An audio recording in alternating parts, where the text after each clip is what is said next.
Muslim women are oppressed by their husbands. I'm sure you've heard that before. And in all honesty, such statements couldn't be further away from the truth. You see, Islam protects women like no other system in place today.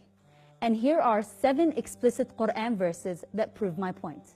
Husbands must give women their dowry. Unlike the traditional understanding of a marriage dowry, whereby a woman must give her husband a bridal gift of value upon marriage, Islam reverses that concept, whereby it is the husband who must pay his wife whatever sum of money she requests. Not only is a man obliged by law to give his bride-to-be this dowry, but the Quran also states he must do so graciously without expressing any dissent. A woman must not be restricted from her wealth. Upon receiving her dowry, the husband is also prohibited from touching this wealth entirely. In fact, the Quran mentions that even if she received an immense sum of money, the prohibition still applies. Husbands must always treat women with kindness. The Quran implores men to treat women in kindness and respect, even in times of disagreement. This means spouses must practice beauty in their speech, their actions, and their overall presence amongst one another. The end of forced marriages. Prior to Islam, following the death of a woman's husband, the husband's family would inherit her as a widow.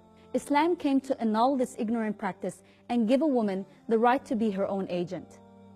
In fact, Islam gave women the right to choose their own husbands, as clearly shown by the great statement of the Prophet Muhammad ﷺ. Husbands must spend on their wives. In an Islamic household, a man is obliged to financially provide for his wife. He is responsible to provide her food, clothing, shelter, medicine, and all necessities to the best of his ability. This includes providing his wife the same standard of living he expects for himself. Avoid bitterness in divorce. In many instances in the Quran, God would advise Muslims towards patience and avoiding divorce. He in fact states that if the two spouses truly wanted to resolve their issues, Allah would reconcile the two of them together.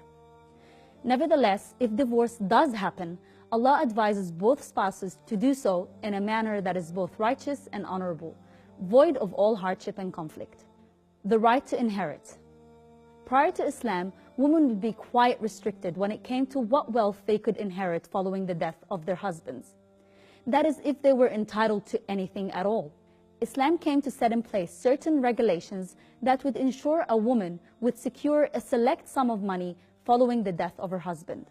The amount a woman receives would of course vary according to different circumstances.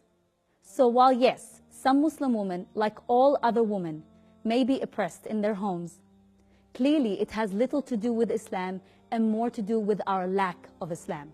May Allah enlighten us all with the true teachings of Islam and restore peace and happiness in all homes and families.